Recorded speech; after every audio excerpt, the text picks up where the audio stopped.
Ladies and gentlemen, it's my absolute pleasure to welcome back to the show Dr. Jason Wagner, coming to us from the top of the arch in St. Louis, Missouri. Dr. Wagner, welcome back. Hey, great to be back, Scotty. Thanks for having me. Absolutely, and Happy New Year to you.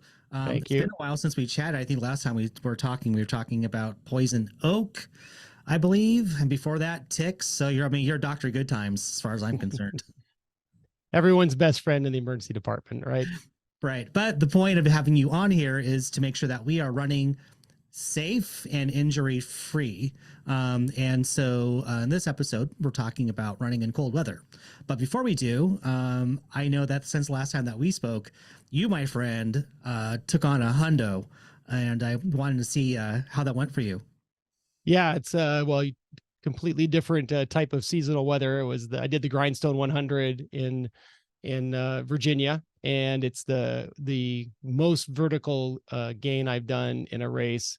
And I did a lot of hike prep for it. So I did a lot of hiking what some of us call running, but it's actually really just power hiking to prepare for it, which I'd never really done before. So it was a rough race. It also has a 6 p.m. start, which is something I've never done before. It's more of the European type of start.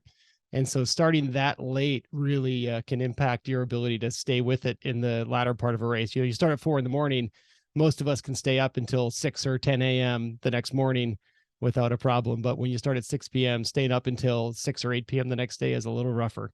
But the race went well. I finished it and had a great time doing it. They just became a UTMB race as well now, but I don't think my race counts towards that. So I have to go back again if I want some UTMB points. But had a great time. Well, I had an injury going in. I was nursing an Achilles injury.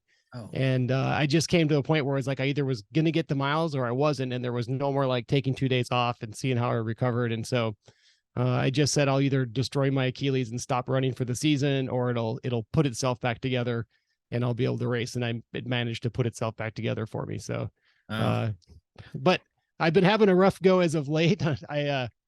I slipped on a trail run about 3 weeks ago and I fractured my fibular head. So that's the kind of outside of your knee, and just broke a little chip off that. Fortunately, it doesn't bear weight, so I kept running on that. But then 2 days ago, I fell off my bike and just smashed the opposite side of the same knee, and now I can't run today. So I'm giving myself 3 days of no running. Yipes. Okay, I have questions for you. First, sorry to hear that you're injured, and I hope that you're on the mend and getting back on the trail again soon. So for Grindstone, what was the elevation on that? I think it's 25,000 feet, something like that. Yeah. Okay, so no small potatoes there. Yeah. And getting that late 6 p.m. start, were there any benefits, in your opinion, for that versus starting 12 hours earlier? Well, the benefit I would say, and this is, I'll put it out there for anyone who's going to look at a race like that. If I could do it over again, I would. I stayed up late. I've worked night shifts my whole life. I'm used to switching my clock around, but I went to registration and then I stayed at the camp until the race start. And there's just too much energy and too much noise and excitement around the camp before the race start.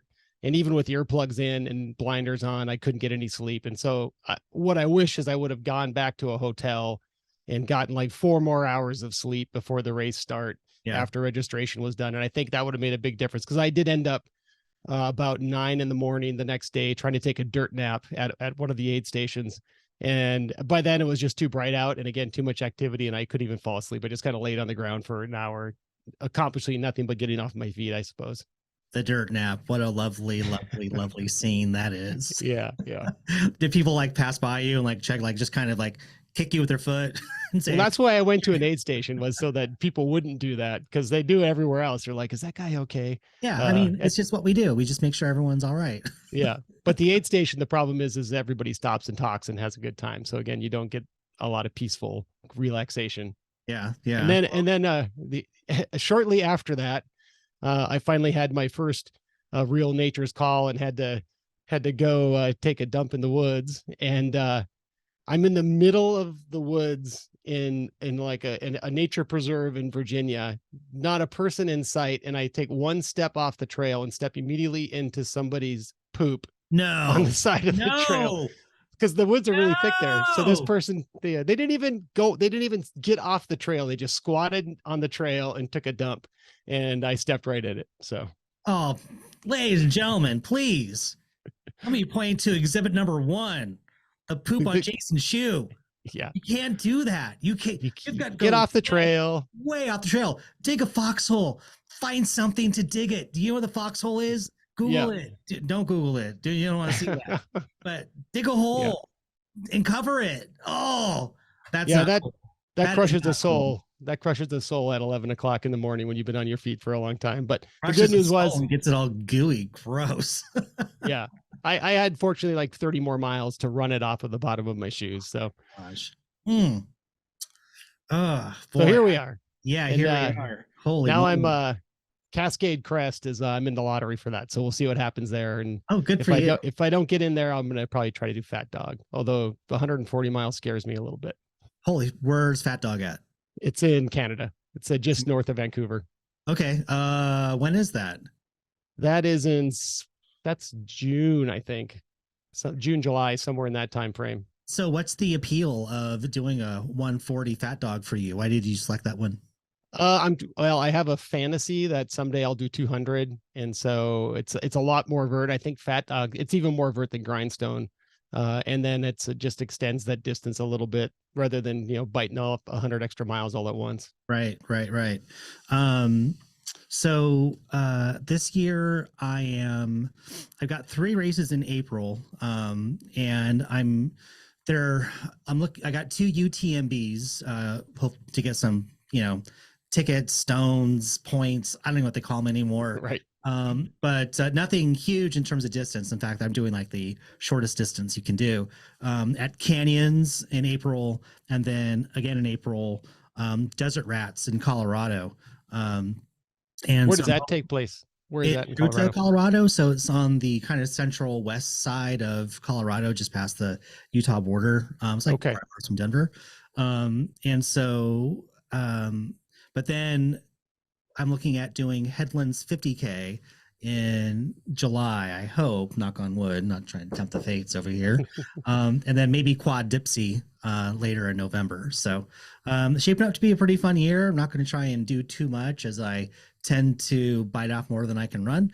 But I think name of the game is just kind of staying healthy and just being outside and just enjoying the love of running outdoors.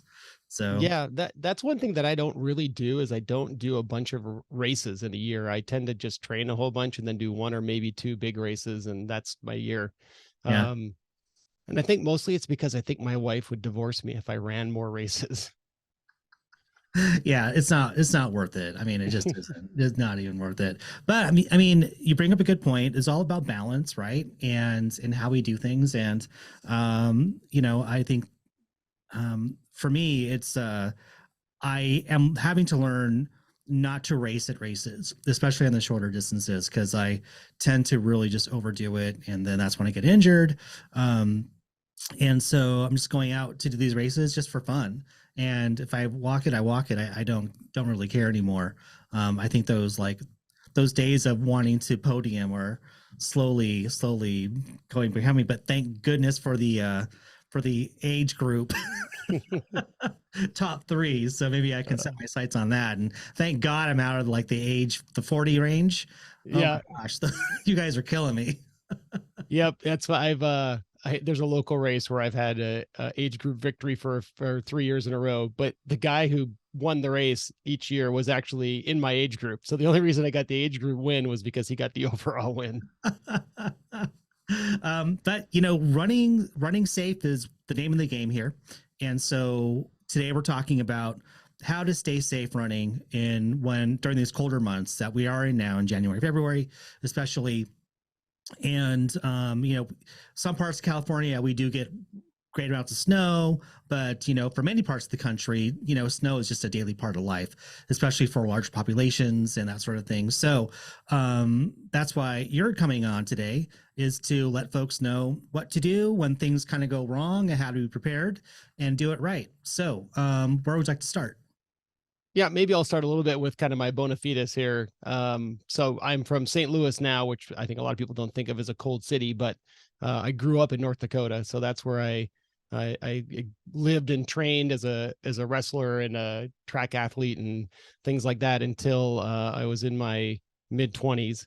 And so I have a lot of experience in the cold. My last winter in North Dakota, we had three series of cold that we were did not get above -20 for a week in a row, 3 different times during our last winter there. So wind chills in the -60s to -90s, and never seen temperatures above -20 for a week plus, three different stretches, over 100 inches of snow that year. That was a rough winter. Holy moly, holy moly. It's like what you guys are seeing with the what is it, the atmospheric rivers. It's kind of, it was the same thing with it was the Canadian cold blast coming down. Yeah. Speaking of which, of the atmospheric river, we've had, I think, 7 to date this month in January. I think we're getting hit with another one right now as I'm talking to you. We're absolutely getting pummeled at the moment with heavy amounts of rain. It's the wind gusts that are really causing a lot of problems out here. It's just the valleys are just getting like a freight trains coming through here. It's just nuts. And I know that lots parts of the country, they're used to these sorts of things, like especially down in, when you have hurricane type weather and that sort of thing, we're getting those sorts of gusts here. But when you've got long stretches of time where it is just so cold, but you want to keep training, you have to go out and sufferfest it. And so I'm glad that you got the personal experience of knowing what it's like to be running in cold weather. It's because I could not tell you what that's like. I mean, for me, it's like below 40 degrees is like, oh my gosh, I can't go outside. It's too damn cold. It's not, but that's what we say. Come on. But for us parts of the country, that would be like, oh my God, I'll take that in a heartbeat. Right. And some of this will actually apply to your neck of the woods a little bit too. Maybe you have to be a little higher away from the ocean and in the mountains a touch, but some cold weather injuries that don't require freezing, and we'll talk about those as well. So the first thing I'll say is, this is really, if you're like, I think most trail runners, and the treadmill is something you just cannot tolerate, and I qualify for that completely. I have to get outside. So the first thing to think about is just know yourself, know what you're capable of, and know what your experience level is. Because I think the people who get in trouble are people who don't know what cold is, and they've never really experienced it. And they're like, I can go do a 30-minute run when it's 0 degrees outside and there's a 20-mile-an-hour wind. And they've never seen that before. So if that's you, maybe see what that temperature feels like just by walking out your door, and decide if it's a treadmill day or if it's not a treadmill day. So that's the first thing, is just being very honest with yourself. And that scenario I just painted there, I have a wind chill chart in front of me. So if you're 0 with 20-mile-an-hour winds, or -22 actual feels like temperature. And when you get into that -20 range, that's where you get into the range of skin freezing in 20 minutes or so. So if you have an exposed part of your skin and you're out in that 0-degree weather where it's -20 with wind chill, you got about 30 minutes of exposed skin until things start to freeze and go wrong for you. And people just don't realize how much wind chill can really take down the temperature. And so that's a really important thing, is don't look at the temp, look at the feels like temp. So look at the feels like temp.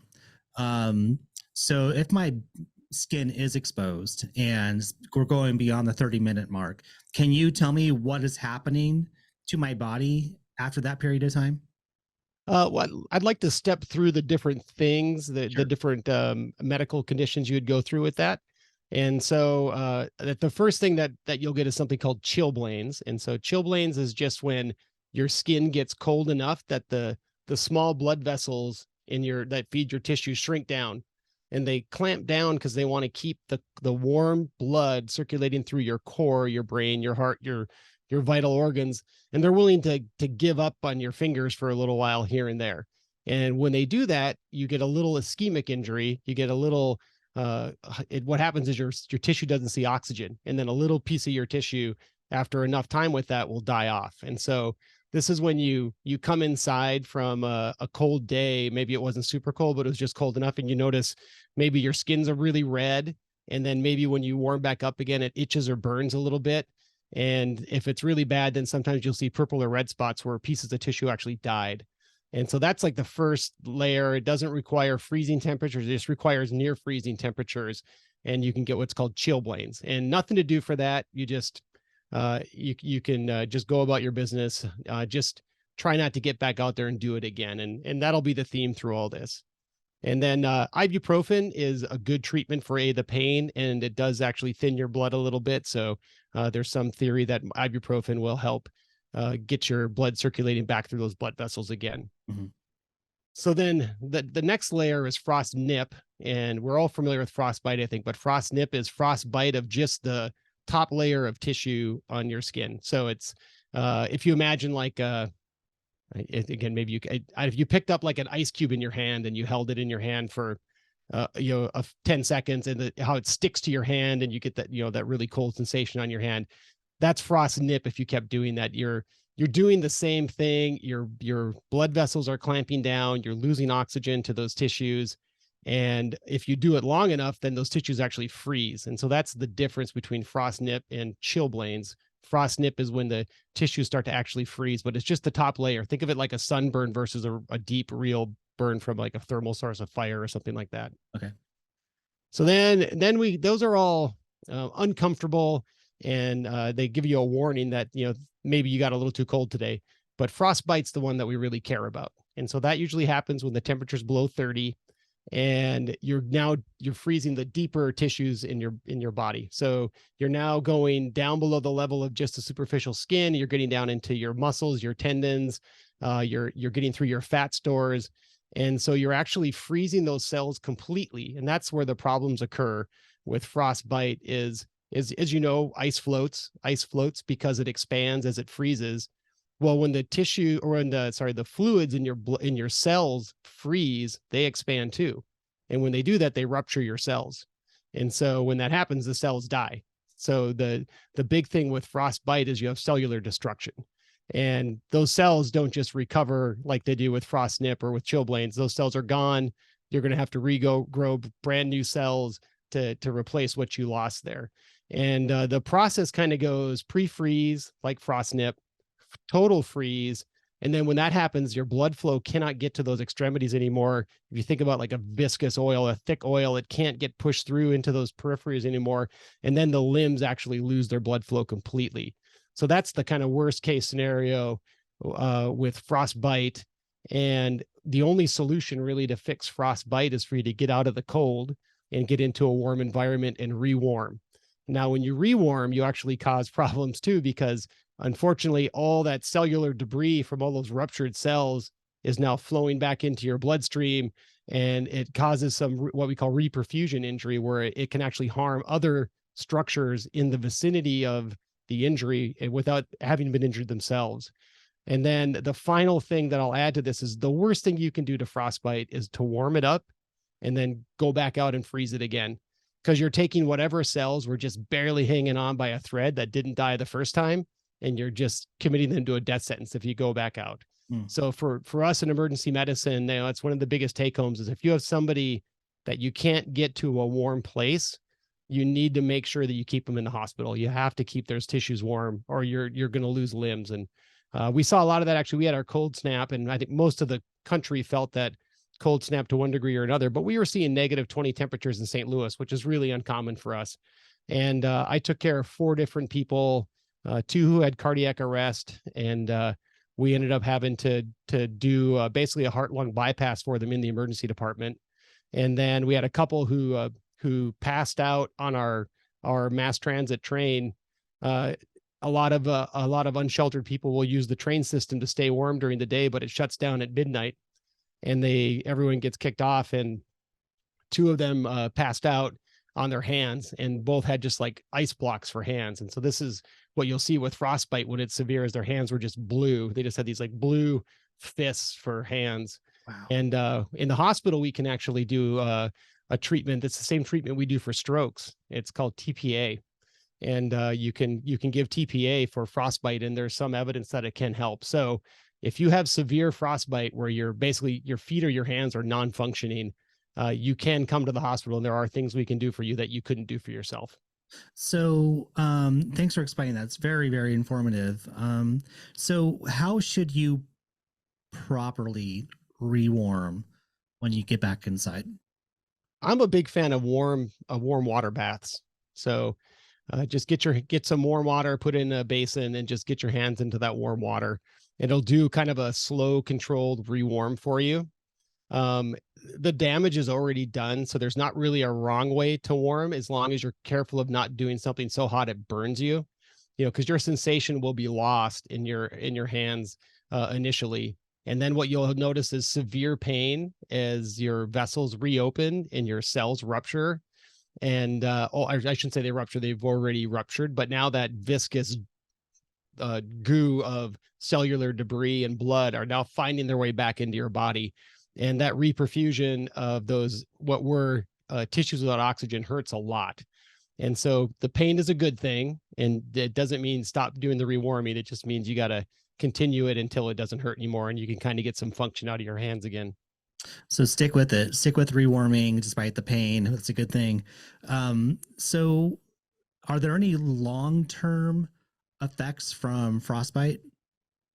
So the two things are, if you have bad enough ischemia, you will lose digits or possibly limbs. So you'll find, you know, people will lose fingertips or parts of their fingers or sometimes their whole hands. Toes are the ones we usually see. It seems like in kind of outdoor adventure things, you know, mountaineering, things like that, people tend to lose toes.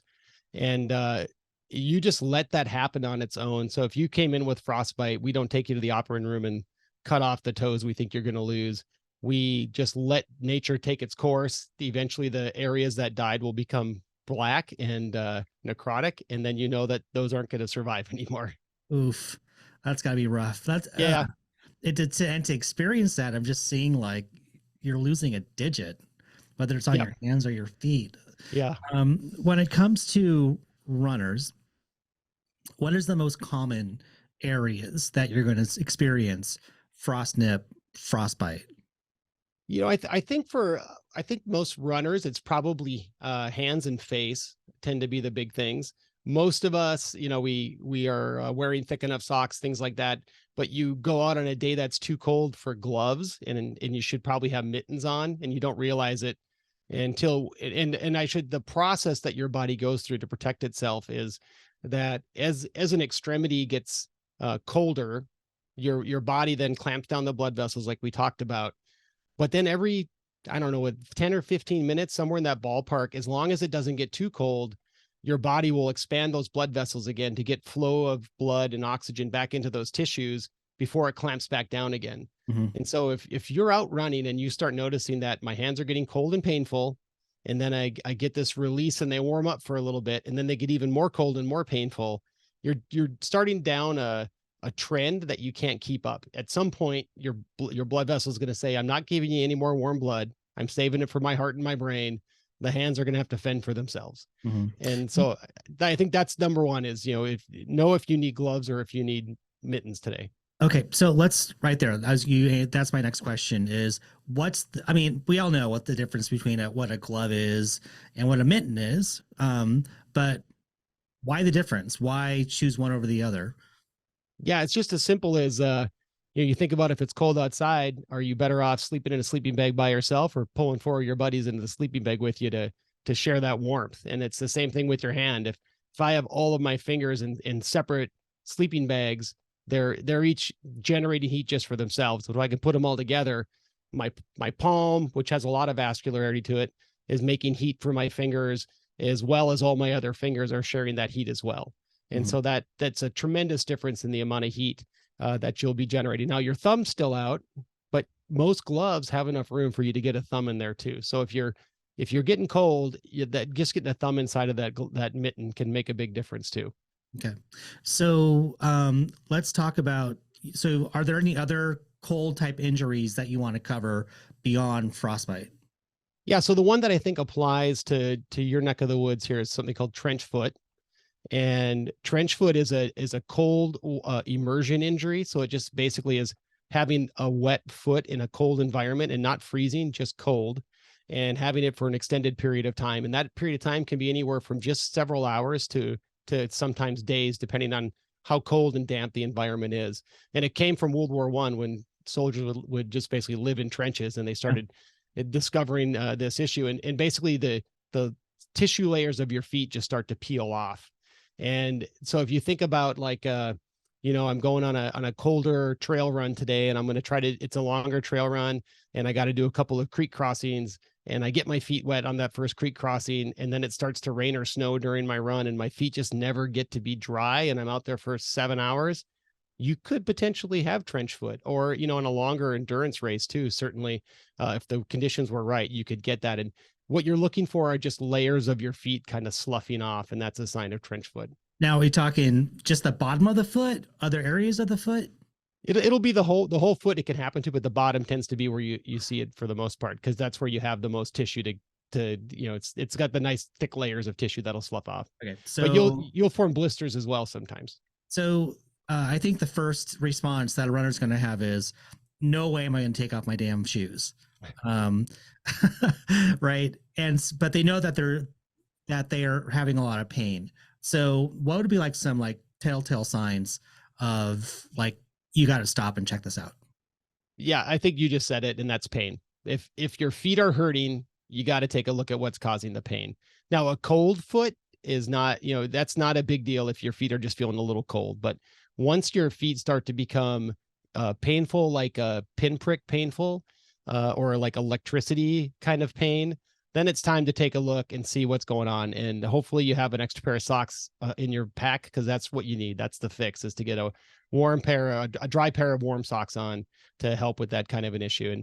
And that pain part really goes along with everything. It's taking a look when those little pains start to happen can prevent you from having a bigger injury. And sometimes that means I got to turn around and go home, because the thing we don't want to do is, I'm cold already, and now I'm going to stop for 5 minutes and fumble with my shoes with numb fingers to take a look at my feet. And people think it takes time, it makes me colder, and I'm exposing my foot to the environment. But that's a should I turn around or can I continue my day kind of question.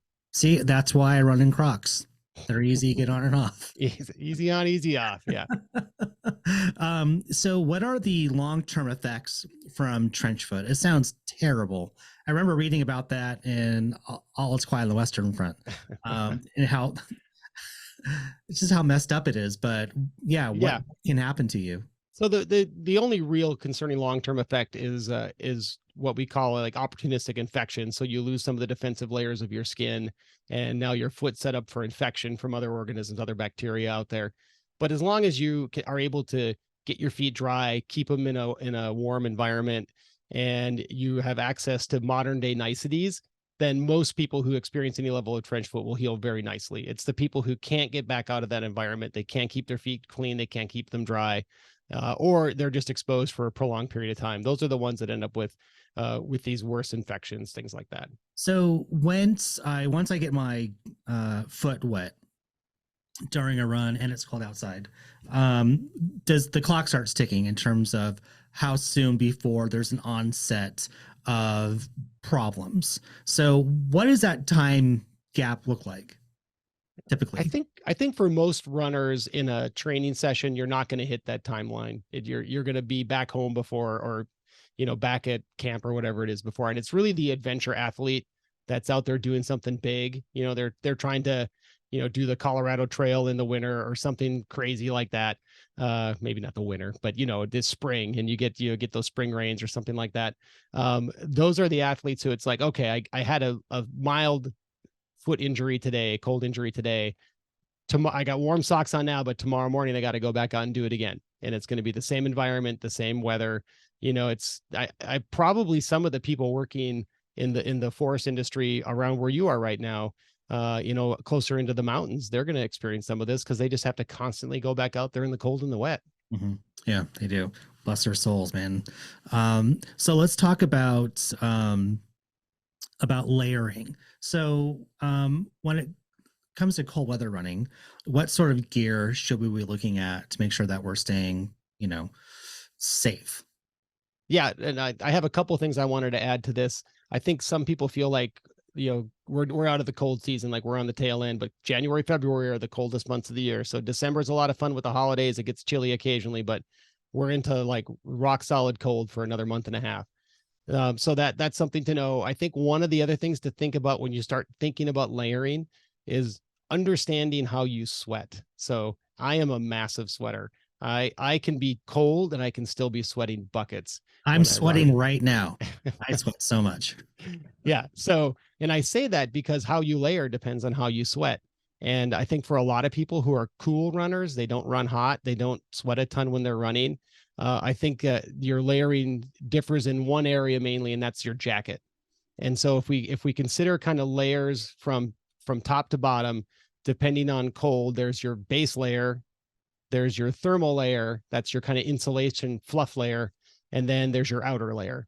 And so what those are depends on the temperature and you. And so for me personally, as a heavy sweater, it's got to be really cold before I put a real jacket on that has like a windproof outer and will protect me from like rain and the elements.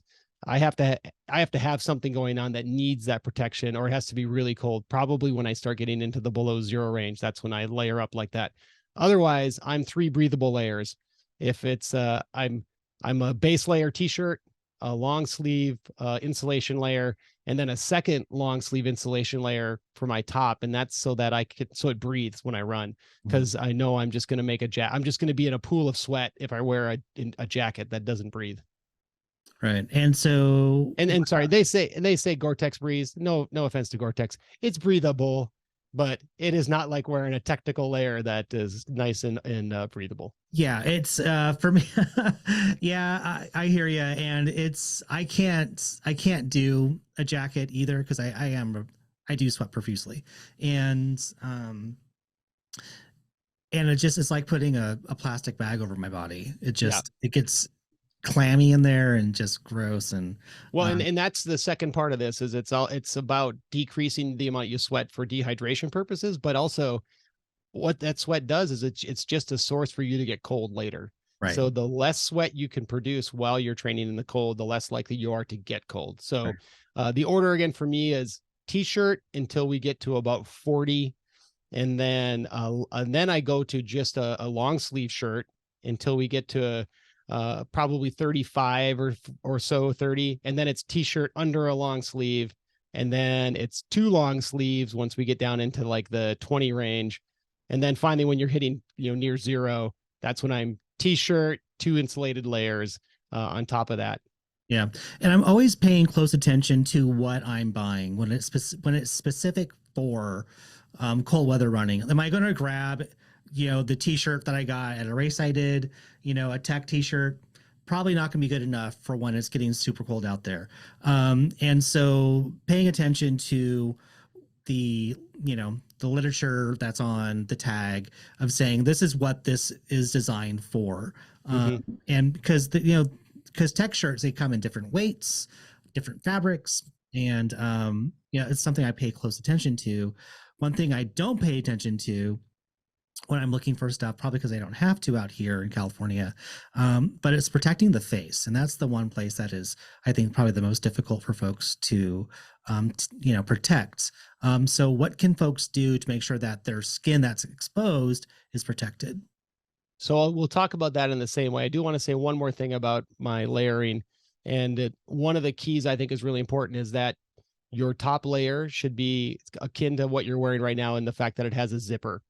So I love a quarter zip for my top layer so that if I do start to overheat a bit, I can just pull that quarter zip down and get some good airflow into my core and start to cool off that way. So a quarter zip is a great way to kind of bail out of an overheated run. Yeah, one rule of thumb I always have is I can always strip down and get less hot. I can't get more warm out there. Yeah. So being prepared with that, just that extra thing in your backpack, if you've got it, it's always a smart idea. Yeah, and so and that goes with like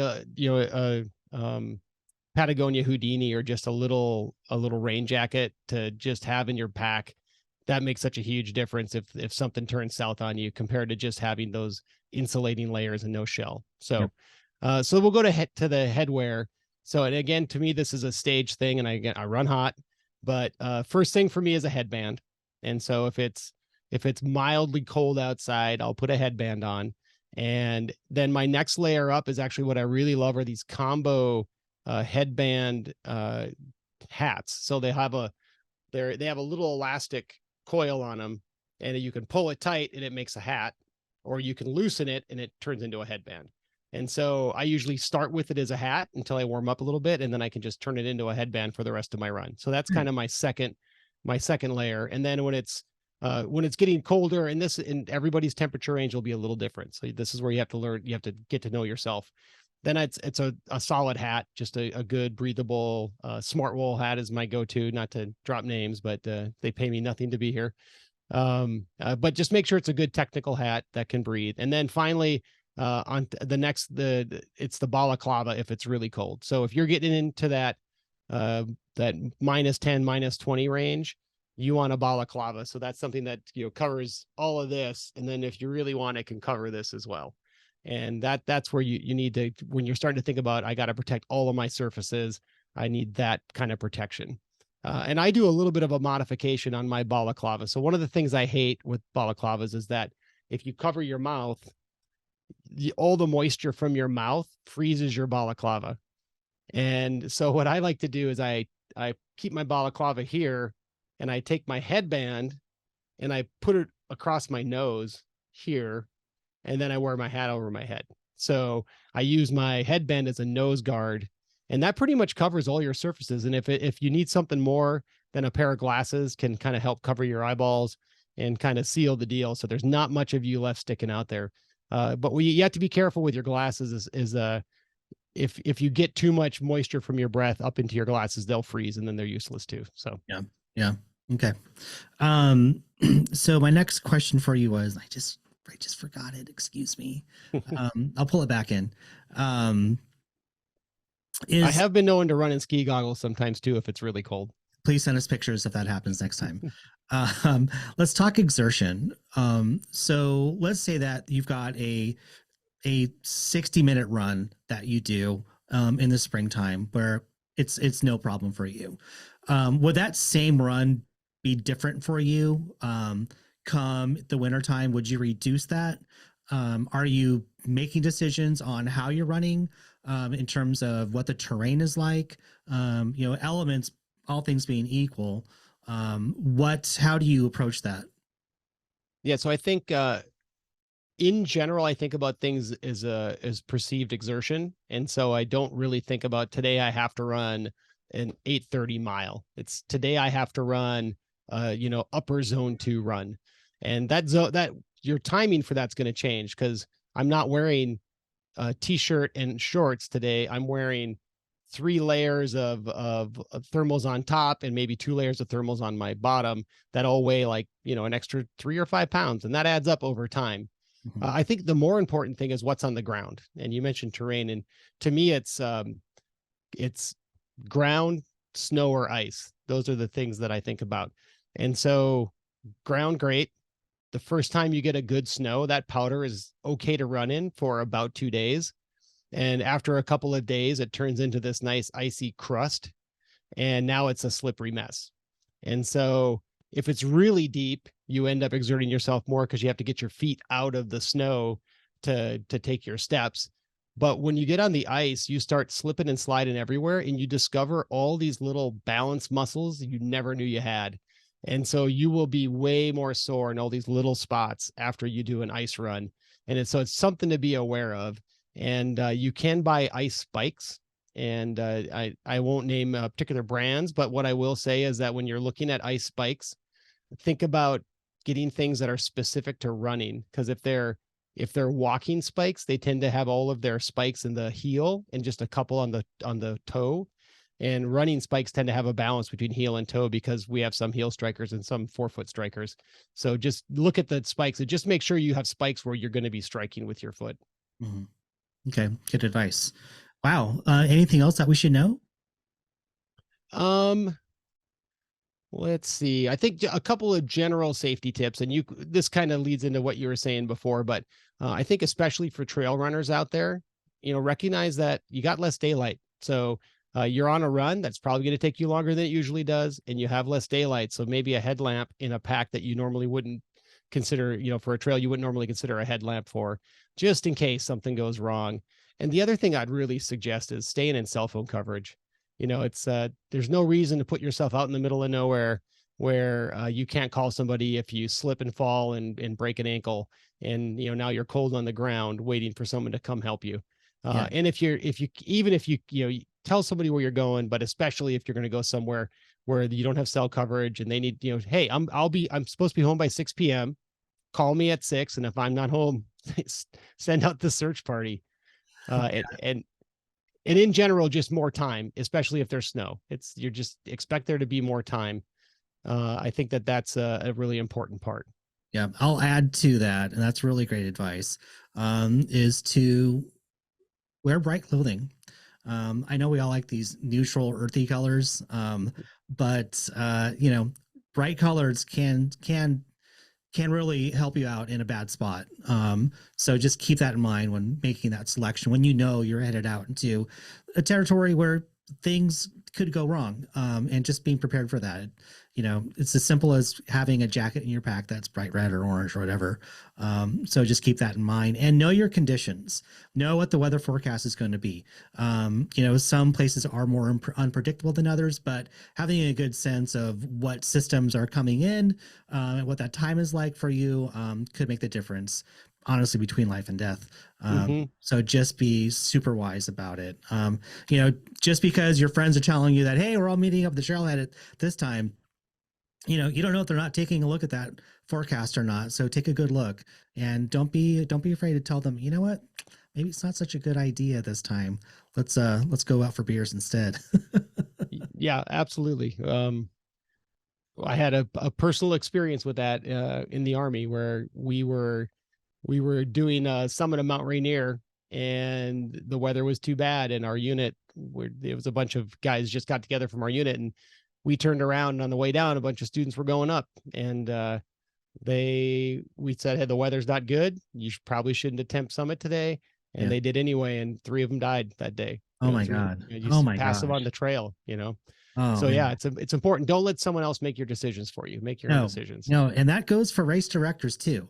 I mean, if you got a race that you're just like, this isn't good, just because the race director says that the race is still on, it's only up to you. Just because you signed up for it doesn't mean you have to do it if you're not feeling comfortable with it. So always keep that in mind. It's okay to say no, even if it means losing your money, no big deal.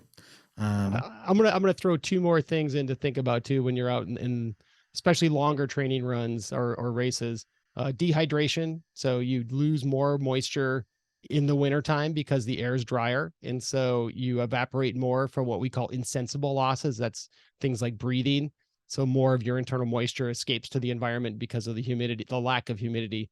And then the other thing is, if you're out and it's daylight and you're on snowpack, photokeratitis is snow blindness is the popular term for that. It's basically a sunburn of your retina. And so have a pair of sunglasses that are UV protected if you're going to be out on snowpack for a day. Wow, snow blind. I've always been curious about snow blindness. How often do you see that in the ER? Well, I don't ever, fortunately, because we don't really get enough snow for it to matter here in St. Louis. But folks who go do, if inexperienced hikers and mountaineers who go play in the on the slopes, think of like the 14ers in Colorado, that you'll see that for, or skiers a lot of times too. You'll see it in skiers, but I don't personally see much of that. Is that temporary? I mean, as long as it's not severe, yeah. It's again, just like your sunburn will heal, that will tend to heal. I sunburned my retinas. Oh, you can't put SPF on those eyeballs. Doesn't work. No, it's not the same. I sprayed SPF 50 on my eyeballs, but I still got snow blindness. What gives? So the one thing we didn't talk about we talked about the head down, but we didn't get to the waist down. So I want to touch briefly on that before we're done. Okay. There are very important things down below the waist. Well, I'm going to talk specifically about that. So first of all, I think also layering is the way to go. You're way better off having 3 versatile layers than one like super thick pair of pants. Because if you buy the thickest pair of technical tights they have, you're going to be hot most of the time. So instead, have a thin pair of tights, thicker pair of tights, like a good winter tight, and then have a pair of rain pants to put over the top of that. And you can go lots of great running specific rain pants out there. Those rain pants, that's the difference between like 10 degrees or 0 degrees and like -20, -30. When you put a pair of a wind layer over the top of 2 pairs of tights, you can get into some pretty cold weather before your legs start to get cold. So that triple layer really makes a big difference for you. And then to add, you got to take care of the little guy if you're one of the men out there, and you have an appendage that hangs out and gets colder than the rest of your body. Your testicles will take care of themselves and suck right back up into your torso to stay warm, but your penis cannot do that. So I will take an extra hat and shove it in my underwear when it's really cold outside and I'm going for a run. And that's my hat for my privates to keep the wind from blasting that. And that's an important safety tip when you're getting into that 0 degree range, because your tights are tight. And so they don't form a loose pocket of air around your privates. They make a tight pocket of air around your privates. Don't they make like undergarments specifically for cold weather running that's a little more, protective, a little more padding down there, a little more They might. If they do, I don't own it. So they do have, I forget what Tommy John's I think makes like I'm gonna get you a Tommy John sponsorship. Yeah, they make their nut cup, I think they call it, or something like that. A nut cup? Yeah, it's that's like the name of their extra support for your privates. I like it. That's a great name. What is it? The nut cup. I love it. Yeah. So go ahead. Sorry. No, please continue. So think about how cold it is, and that hat can serve other purposes if you don't need it down there, but having an extra little piece of material to cover you up. And then most of the time, hold on a second. Could you imagine like your friend's like, hey, I forgot my hat at home. You're like, hold up, bro. Like, I'll take I got you covered. And then you just do a total Zoolander and just rip those suckers out. I mean, desperate times. Exactly. All right, please. I interrupted you. Go ahead. No, so the other thing I'd say is, just like you have technical clothing, you should have technical underwear. So don't run in your boxer shorts, and get yourself some technical underwear, whether they be briefs or boxer briefs or something like that. And don't run in your running shorts. So running shorts tend to bunch up inside your tights and they create friction points. So if you're going to run in tights, you need to have a pair of underwear that are technical underwear for your tights. And then the last thing we'll end with are feet. And I think for almost all normal cold weather running, a nice pair of thick socks are all you need. Yeah. But if you're going to go really cold, consider a Gore-Tex shoe. Remember that Gore-Tex only protects you as long as the water stays below the opening of the shoe. As soon as you step in a puddle deep enough for the water to go through the shoe, it's going to pour right into your foot. But it's good in most environments for that. But consider when you're looking at a winter pair of shoes, size up. And that way, if you need to put on an extra little thin layer underneath your warm socks, that extra little layer, that's such a bonus. It more than doubles its heat retention when you put it underneath another warmer layer. So leave room for that extra little layer in your tights and in your shoes. Would gaiters be a good idea for that, just to protect from like just the wet? I think gaiters are great for snow. I don't think they do as good a job with rain. Eventually rain finds its way in everywhere, or if you're running in a really bad puddle, like lots of deep puddles. But yeah, gaiters a great way. If you're hitting through snow, you can keep a lot of that snow out from your shoes. Okay. Ladies and gentlemen, I hope that we have helped you become a safer, more informed, educated runner when it comes to running in the cold. If you have any questions for us, please send us a note. You can hit me up at heyscotty@ultrarunning.com. You guys, if you have a question or you want us to cover a topic on a future episode, we'd love to hear from you. So please send me a note. Jason is Dr. Wagner is, he is not your medical Jason doctor. Works great. I'm Jason. I'm not Dr. Wagner right now, right? Okay, because he's drinking a damn beer. And I never prescribe medical advice while drinking beer. That's correct. So take it with a grain of salt and consult your own damn doctor before doing anything stupid outside. All right. Jason, thanks so much for your time. I cannot wait to see what else we're going to talk about this year, but it's going to be a great one. Yeah, I look forward to on the opposite side of the calendar. We'll get into heat maybe. I think that would be a good one. Absolutely, but we have a long way to go before we get there. We do, and I'm going to leave people with just two things: A, don't be stupid, and B, don't refreeze. That's the two most important things. Don't refreeze and don't be stupid. Don't refreeze. Don't be stupid. Got it. I can do one or two things. All right. If you're stupid, don't refreeze. Maybe that's what we should say. Exactly. Hey, thanks so much for your time. We'll talk again soon. Thanks, Scotty. Bye. You got it.